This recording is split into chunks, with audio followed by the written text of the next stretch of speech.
Welcome to USA Global TV and Radio, where our mission is to provide education, entertainment, hope, and inspiration. USA Global TV and Radio connects you with experts and audiences all around the world every single day to help you succeed in business and to live a richer life.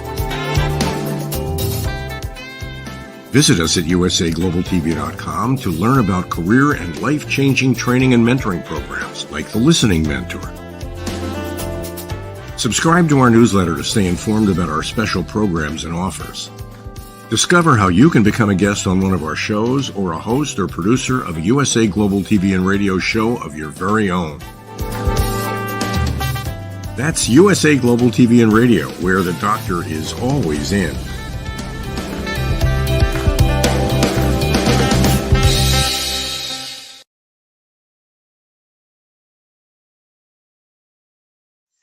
Howdy, y'all. Red.olaughlin here. Another way of saying it is good morning, good afternoon, good evening. Anywhere in the world you are, the USA Global TV and Radio Network is available live to you. We're also in participation today with the E360 TV network and also today with Instagram Live. So as the USA Global TV and Radio Network is expanding this year, we've had over 1 million views on YouTube. Congratulations to Dr. Jacqueline Kerbeck for that. A lot of things are going on, and I'm privy to several new things coming up in 2024 that is going to make it even better. But let's get back to what we're talking about here. We're getting ready to transition into 2024, and let me go ahead and bring up my slides so that I get ready for that. Okay, journey to optimal health. And my disclaimer is that I'm not a doctor, never have been, never associated with the pharmaceutical field. I fell in love with chemistry back in high school. And today I got a degree in it, never got a chance to practice chemistry as a chemist. And maybe not so true. I worked for a PPG chemical division my last year and a half of college. And I actually was almost as a chemist working projects in the plant on my own. So yeah, I kind of was a chemist. Regardless, I use my chemistry background nowadays to research the human body at the cellular level, chemically speaking. I look for cause and effect relationships. Treat a cause, fix a problem. Treat symptoms, and you'll always be treating symptoms. I believe our health and wellness is our own responsibility. Our health is those things that our status of what diseases or whatever we have or don't have in our body. And our wellness is what are our daily habits that we're doing that we change over time that improve or maintain that level of health. This presentation, as always, is primarily for education. First awareness, then education, then action. But it gives you the information needed to talk to your doctor or your primary nutritionist or whoever is helping you make those health decisions. So let's go ahead and move on in. We started out our optimal health topics for our journey into 2024. And it's set up this way. Next week, I will not be here. I'm taking a vacation between Christmas and New Year's. But in order to get started, and we're going to finish this up today, we really need a good mindset. If we don't know where we're going, any road will get you there. We'll talk about that later. But you need this part of your brain, your subconscious, you need that aligned with everything. So we've already talked about the subconscious mind and aligning it with goals in the first couple sessions. We then kind of bounced in almost initially into mental and emotional health, which we'll be talking about today, looking at what does that do to us. And then hopefully, I'm pretty sure we'll get into sleep. I'm not sure we're going to be able to finish it. But other topics that will be coming up next year as part of this health journey is exercise, fitness, stress management, some aspects of body health, our expectations, diet, nutrition, our gut, our brain, our heart, our other aspects of our system, our body. We're talking about fat and weight management, our immune system, and healthy aging. So getting back into things, we left off last time trying to assess where are we at emotionally and mentally. Now, some of us kind of say, well, emotion and mental, that's the same thing. And not really. When we think about mental health, and we'll be looking at this thing in a little bit more detail, it's how we're not talking about the physical health of the brain. We're talking about how effective are the decisions that we make. In other words, our cognitive ability to judge things and to make a decision. That's our mental health. Our emotional health is our feelings, those things that go along with it. So there's two different aspects of that. And we're not talking about the chemical makeup of the brain. We're talking about the brain's ability to perform. So as we go through every single day, things happen, adds extra stress. Some days we have more sadness, more anger, more anxiety, and they're common. That's just part of being a human being. It's who we are, and it's not a sign of mental illness. No, there's a lot of ways of assessing mental illness. Just go to Google it, YouTube, and there are lots and lots of tests out there. I'm going to say the vast majority of us do not have a mental health issue or even emotional health issue.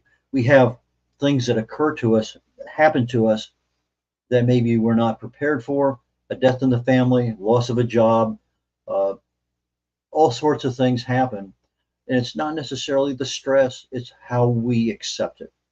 So as I looked forward to these things, how do I look at my mental health? Well, a lot of it's in our appearance. If we're not shaving and we always have shaved and all of a sudden we're not, if we're wearing the same clothes every day, just there's lots of things that can give us an assessment of our mental health. Now, when I look at what is the difference, I briefly mentioned it in the last slide, our mental health versus our emotional health, there's psychological differences. When we talk about our mental health, we're talking about our decision making, our ability to use our brain to get us through difficult situations, our overall well-being as a human being. But the emotional aspect of that is our feelings, our mood, and how we manage those. Very, very interesting aspect between the two of them. And just like our mental health, there's a lot of things out there that can help us assess where we are today. And that's important. If you're going to make a change, where are you today in order to know that, hey, that change actually worked, or whatever I did didn't work so well. So if I'm looking at testing for emotional health, same way I did the mental health. You have Google, you have YouTube, lots and lots of things there. But they come down to some simple things.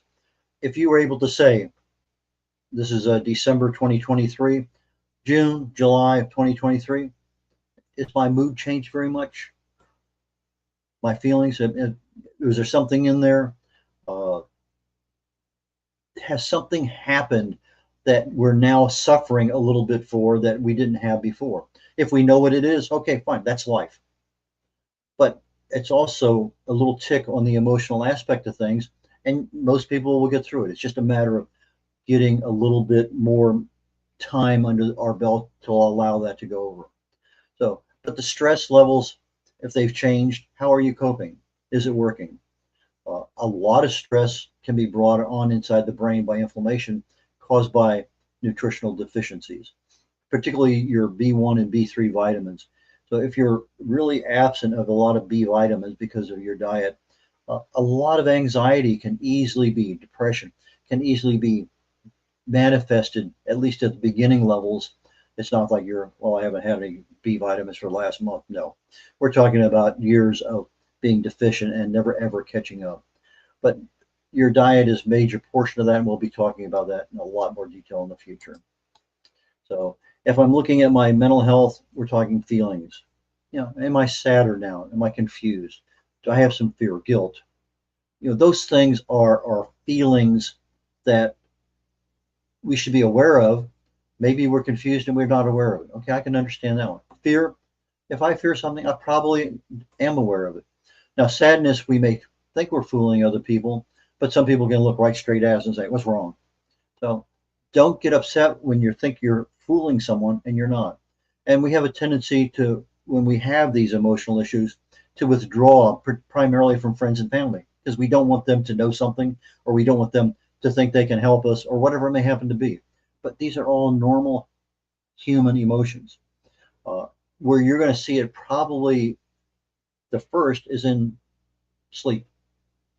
And we have a section on sleep I hope to get to today. I'm not sure we'll be able to finish it all, but we're definitely going to get into it. But sleeping, if you have problems going to sleep, especially that first hour or so, that's probably a clue that there's something going on in your life, whether it's mental, whether it's emotional, whether it's dietary, whether there's a lot of things that create problems with sleep. But if you lay down, your head's on the pillow, boom, 10 minutes later, you're out. You're doing well. Now, you may wake up tired and some other things, but that's another animal too. But you're going to sleep is probably your first clue. You can have you can be excessively tired, fatigued, and have difficulty going to sleep. Sometimes you're overwhelmed, irritable, lonely.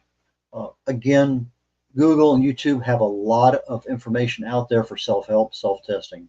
So, uh, and again, just because you may test positive on one and negative on another, I think most of us are pretty generally normal human beings, and whatever we have is a temporary setback to our time life continuum. In other words, it's there today, may not be there tomorrow, probably will be there next month. So, getting back to the main question, where are you today? Where are you going? How are you going to get there? Well, I wanted to cover in December, how do we adjust our mindset? Because that's going to be the biggest saboteur of your successful transition and optimal transition into 2024. If we can reset our mindset in December of 2023, we have our normal mental and emotional functions under control, then we have a really, really good start to making changes that will, in fact, work. We talked about how do we self-assess. Well, we talked about many online options, filling questionnaires, ask an expert. Just so much information out there on YouTube. I have a mentor who used to say, and I'm paraphrasing this, is a little slightly different. You want to be wealthy, have money, do whatever that. Just find out what wealthy people do and do those things. Find out what poor people do and don't do those things. Well, you can apply that same logic to what do healthy people do? Do those things. What do people in poor health do? Don't do those things. That's pretty common. And again, awareness, education, that's what we're here for. The action is knowing what works for another person may work for you, may not work for you. So you have to know that, okay, I took some melatonin, but I'm not going to sleep. Well, if I only took a half a gram, was that really enough for me, for my metabolism, for everything that's going on in my life? Maybe I need 3 grams. I don't know. But that's something you could talk to your pharmacist about. But just don't experiment willy-nilly with things that you are not fully aware of. But we want to make sure that our subconscious mind is helping us, not hurting us. And so that's the whole purpose of trying to get ourselves pre-positioned mentally, mindset, so that when we enter 2024, we're able to make good decisions. So now we're actually getting into sleep and we have some time to do it. Good. Probably the absolute number one most important function in the body, by far, no matter what. I mean, you have breathing and eating, but if you want to have good health, all those breathing and eating and all the rest of that stuff, yeah, those things are important. But if you want to have the health that you want, it has to start with your sleep. Sleep is when the body does its repairs. It removes toxic waste from our brains, from our metabolism. The body goes through a lot of different things, all different organs. That sleep is what turns on the switch. It says, go take care of all that stuff. And the body does. So anything that supports our brain function for improvement, and sleep does greatly, we need to be looking at those things. So our quality of sleep is absolutely important for our future health. During our sleep, the process of neurodevelopment, getting our nerves developed and matured, the plasticity of being able to take damaged part of the brain and fix it, building up our immune system, all sorts of aspects of our sleep address those issues. And it's generally speaking the first few hours of our sleep. That's where our brain activity is the highest. We're rewiring things, or we're storing information, we're repairing a lot of things in the body. Aspects of our body and our systems are being rejuvenated. And if we have things that are not repaired, then it's going to be an impediment to our cognition, our ability to think clearly. So from a mental health perspective, if I'm not getting good sleep, then I'm starting to affect my ability to make good decisions. Sleep restores our behavior, the ability to judge things properly. It reboots our central nervous system. Lots and lots of things happen, and we're not aware of it. We do a lot of things to sabotage ourselves too. If I have inadequate sleep, my ability to remember things, my ability to learn are degraded. Now, what's inadequate sleep? Well, if you're not getting a good, if they take 6 to 8 to 9 hours sleep in a 24-hour period, that's probably inadequate. One night, probably not a big deal. A week's worth, probably a big deal. A month's worth, absolutely a big deal. Now, inadequate sleep, you might ask the question, what's the record for not sleeping? Well, it turns out that somebody did set it intentionally. It's 264 hours. And back in college, when I was going to school just before the Christmas break, I was working at the post office at night unloading trucks. I would leave school, go to PPG Chemical Division. I would work in the lab or outside in the plant. And so I'd leave there, go to the post office, come home, take a shower, jump in the car, and drive 38 miles to school. I managed to stay awake 166 hours straight. I didn't realize it at the time because one day led into another. And yeah, there were times that I was driving. I get to school, I'm sitting in class. I said, I wonder where I parked my car. I don't even remember going through that town. It really has an effect on you, your ability to function. We do have things that help us. Melatonin is a great supplement that helps reset our bodies, but you got to take it 3 or 4 hours in advance. So if you're going to go to bed at 9 or 10 o'clock at night, then around 5 o'clock in the afternoon, you probably ought to be supplementing your body with melatonin. Adrenal health, hormonal health, the circadian rhythm, all those things have an effect on how and when we go to sleep. Now, if I sleep a nice long time, 10, 12 hours, whatever, listen to your body. Maybe you really need it. But naps are kind of a funny thing. I can take a 7 or 8 hour nap easily. I do quite often, 2 or 3, 4 times a week. I'll just go and lay down. I'll set my alarm for 11 minutes, and most of the time I'm up in about 8 minutes. All I want to do is just fully relax, allow everything to just kind of seep out of me. And then all of a sudden, bing, bing, bing, my brain wakes up and I get up and my alarm hasn't even gone off. But I take a nap for a longer period of time, 15, 20 minutes. It's just about at the point where it will interrupt your ability to go to sleep later. But if you're going to take a long nap, an hour and a half, 90 minutes is a normal sleep cycle. And so maybe you set the alarm for 90 minutes and hope that it doesn't interfere with your overall sleep later on that evening. Most of the time, those 90-minute segments are not enough to offset the beginning of sleep at night, but they can. There's no magic pill out there. And please, sleep pills are not what you think they are. They put you to sleep, but the things that need to happen while you're asleep are not necessarily working the way they should. So the quality of your sleep and the consistency of your sleep are very, very critical. What's the longest somebody has been sleeping? Longest, again, the record is 8 days. But I'm not talking about somebody being induced into a coma. I'm talking about somebody that was tested in a laboratory on sleep and was wired and everything else. Sometimes you can be very tired and you can't sleep. Could be a circadian rhythm issue. Could be eating late at night. A lot of us may do that. I'm here with Christmas parties lately. I go someplace and it's 7 o'clock, 8 o'clock at night. I normally eat around between 3 and 5 in the afternoon. That's my one meal a day. That's when I may have something after 6, but it's just a very light something or other. But I don't have a major meal at 7:30 at night. That's just not my lifestyle.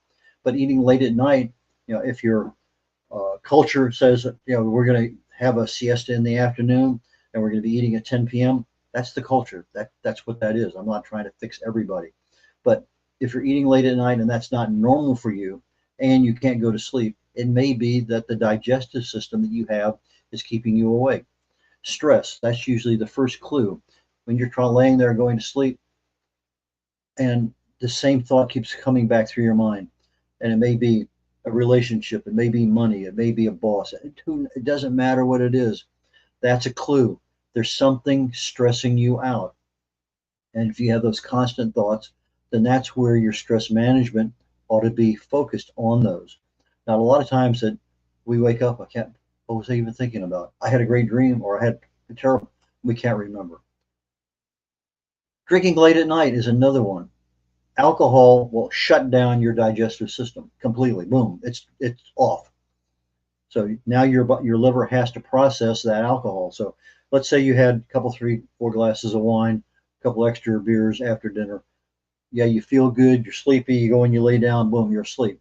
But your body is processing the alcohol. All of a sudden, it's 2 or 3 o'clock in the morning. Boom, you're wide awake because the body has now switched from getting rid of alcohol to now digesting food that's been on hold. And some people can get right back to sleep again, and some people can't. So, but again, if you're going to be drinking, drink early and allow that to process out of the body before you go to sleep. But if it's a problem with your sleep, it might be something you can, yeah, I might be able to fix that and address that issue. Again, tired and you can't sleep, it might be the drugs you're taking, whether they're prescription or over the counter. They're going to tell you in the small writing on the back, may cause insomnia, may have other issues. If you're really and truly concerned, talk to your pharmacist. They're probably the best people in the world because they have had so much training in those things that, and people come and talk to them all the time about it. I mean, I joke with, I rarely take medicine, but when I get something from the pharmacist, I generally ask the clerk there, I says, can I drink and drive with this medicine? And I'm going to tell you 9 times out of 10, they're going to look me right straight in the eye and say yes. And then I'll have somebody, let me go ask the pharmacist. They're not listening. They're not hearing the word drink and drive. They're hearing, can I take this medicine and drive? And I occasionally find a jokester pharmacist that will come out and chat, and we have a good time about it. But anyway, drugs of any sort can be a problem. Caffeine, depression, if you're on a diet, snoring, you or someone else, lots of things interfere with our sleep, especially if we're really tired and we can't get to sleep. That little snoring, that something that's bothering me is going to make an issue. We may have insomnia as a normal problem. It's a medical problem.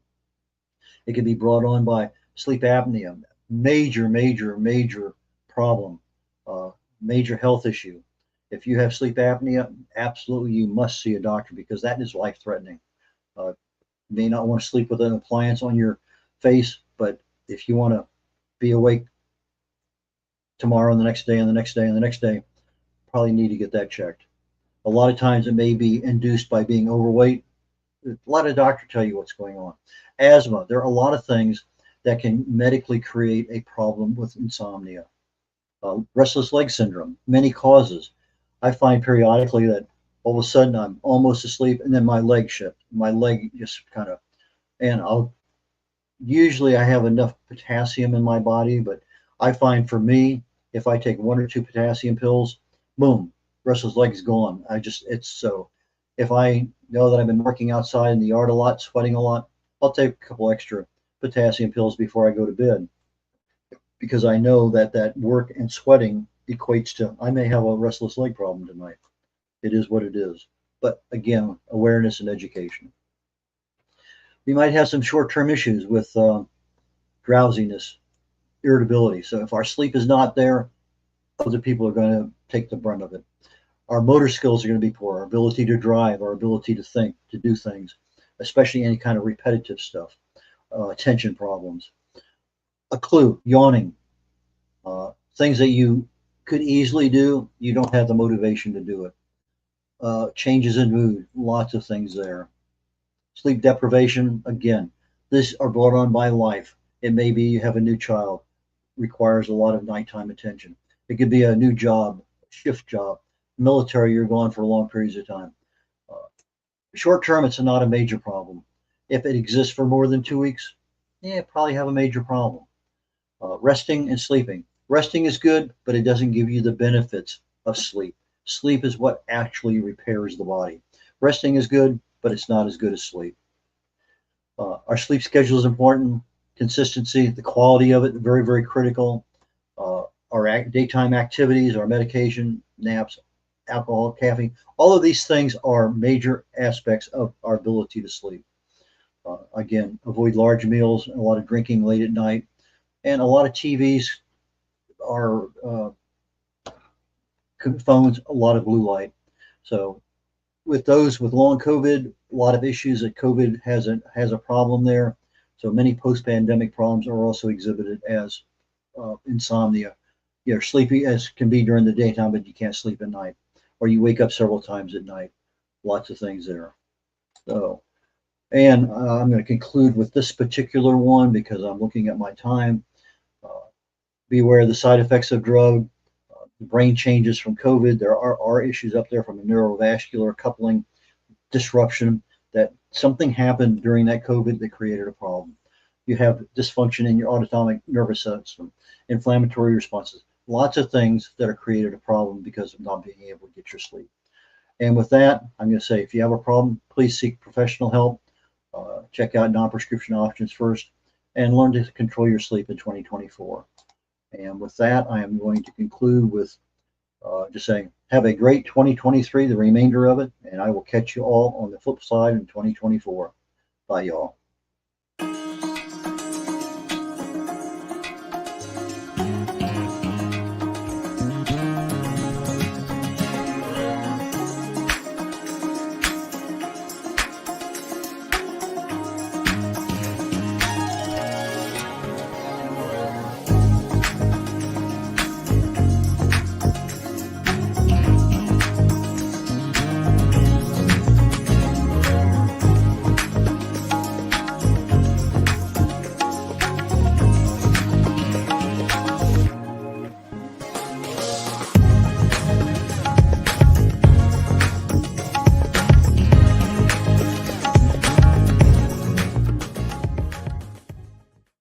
This program is brought to you in part by the British School of Excellence and founder, Mr. Philip Sykes. Building confidence, changing lives. Do you share our view that etiquette is a set of modern life skills that are essential for personal and professional success? Join us as an etiquette coach and change people's lives through the power of etiquette and manners. The last few days have been really amazing. I had a trainer course from the British School of Etiquette. And I must say it's been one of the best decisions I've ever made and one of the best investments I've made in my own training and development. Now, words alone will not describe the transformation and the positive path that I have traveled with the British School of Etiquette. I find really I learned a lot from the lessons this time I came. The last few days with the British School of Etiquette have been fantastic. And what I've learned now is really beyond my expectations.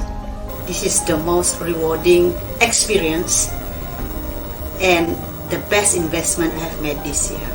It was just great. I learned so much, and when I go back to Belgium I will incorporate a lot of it into my day-to-day life and business. It's been absolutely wonderful for the whole week that we were here. I feel transformed, and I feel like blowing a trumpet and tell people, come and do this school, this class is the best, this is the best school ever. You should take it. It will change your life immediately. I am now able to teach other people how to bring the best of them. Thank you. Thank you, BSc. Thank you. Thank you so much. Thank you. Thank you to our clients for their testimonials on the Train the Trainer program. Our exponential and global growth is so significant that we have evolved from the British School of Etiquette to the British School of Excellence, where we're investors in people. Let us invest in you and your career. Contact us to become an etiquette coach. Go to thebritishschoolofexcellence.com. Start your career and elevate your success today.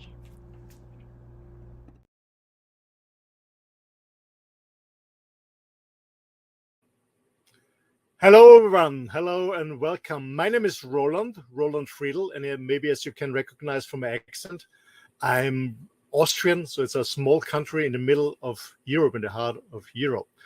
And yeah, I'm 59 years old. I'm a father and a grandfather. And from my business background, after my very short but very successful corporate career, I was the youngest member of board of director in a huge business, in a huge company. I started my own businesses in different areas, in different industries, and I got a lot of experience, what is working, what is not working.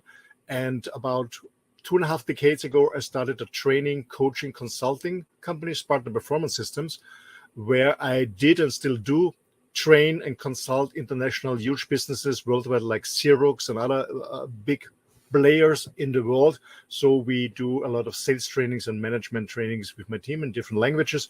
That's my main background in business. Besides that, I'm very engaged in men's work and also in the environment. That's my background, to make it short.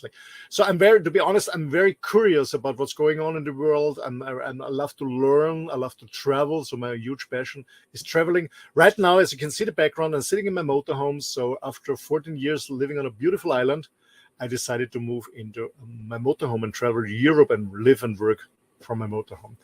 So, and I got engaged to USA Global TV and Radio actually a year and around 9-10 months ago. A very good friend of mine, he contacted me and asked me if he can invite me for an interview on USA Global TV and Radio. I guess the show was called The Journey of My Life. And to be honest, in the beginning I said no, because I had very bad experience on interviews in my business careers. I did it twice for a TV channel in Austria.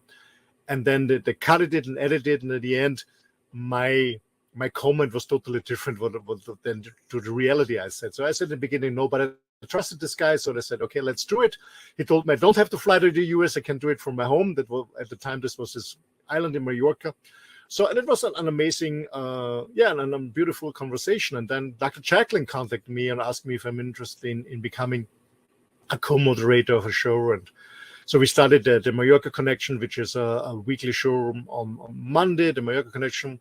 I got more and more involved. I became an elevated listener because I strongly believe it's important to listen first before you talk. And I had the chance to host and moderate and design my own shows like the Earth Show in the past, the Men shows. I became a talking head, an expert on business topics. So I hosted, moderated, I guess about more than 100, maybe 200, I have no idea, shows on USA Global TV and Radio, and I still do. And finally, we started the It's Your Healthy Lifestyle, a very good show, and we bring a new one on about the planet Earth. Yeah, that's a little bit what I'm doing here on USA Global TV and Radio. So why I'm doing this? First of all, I really love new medias. I love the platform. I love the work that this Dr. Jacqueline is doing to educate people. It's all about sharing, caring, and connecting and networking.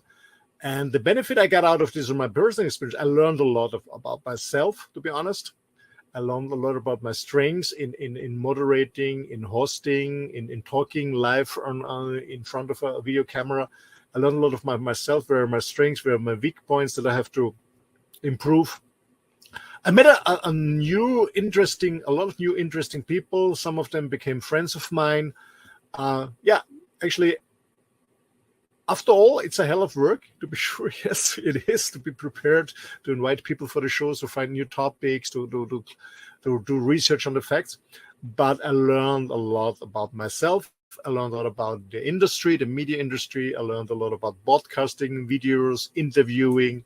And as I said, I met interesting people, a lot of interesting people, and also made new friends where I'm very happy for that.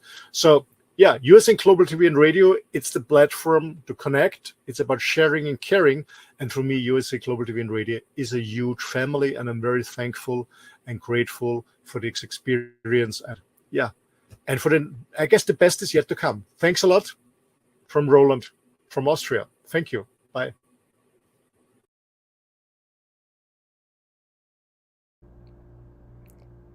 This program has been brought to you in part by Zane Carson Carruth, etiquette and protocol expert, international award-winning author, television show host, and philanthropist.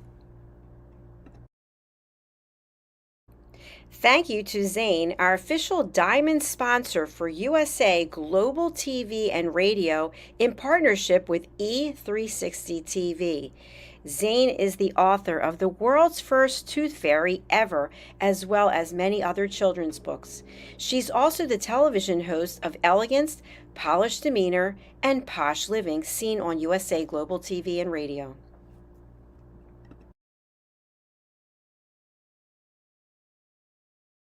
Hi, my name is Zane Carson Carruth, and I'm the author of this book, The World's First Tooth Fairy Ever.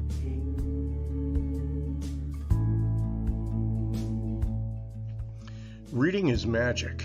Studies have shown that reading to your children lays the foundation for greater success in life. Reading helps develop language and vocabulary skills. It helps improve memory, and it encourages curiosity and inspires creativity. The benefits are immeasurable, and as a parent, you'll benefit too. In only 10 or 15 minutes a day, you'll be creating warm memories and a bonding experience that will last for years to come. So take time to read to your children. Read them books about things that engage and interest them. Tales of fairies and magic fascinate children, and as everyone knows, the Tooth Fairy is at the top of the list. If your child loves magic, wands, adventure, and what child doesn't, you'll love reading them books from the trademarked series, The World's First Tooth Fairy Ever. Follow along as Abella, the world's first tooth fairy, accidentally starts the tooth fairy tradition. Learn the tricks of being a professional tooth fairy in the book, Abella Starts a Tooth Fairy School. Your child's imagination will soar as you read the adventures of Abella and her magic wand.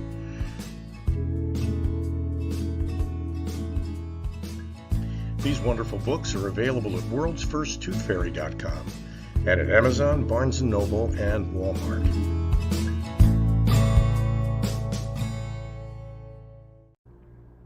To learn more about Zane, contact her through her website, zanecarruth.com, ZaneCarruth.com. Order Zane's books and merchandise. Contact her about being a keynote speaker at your next event.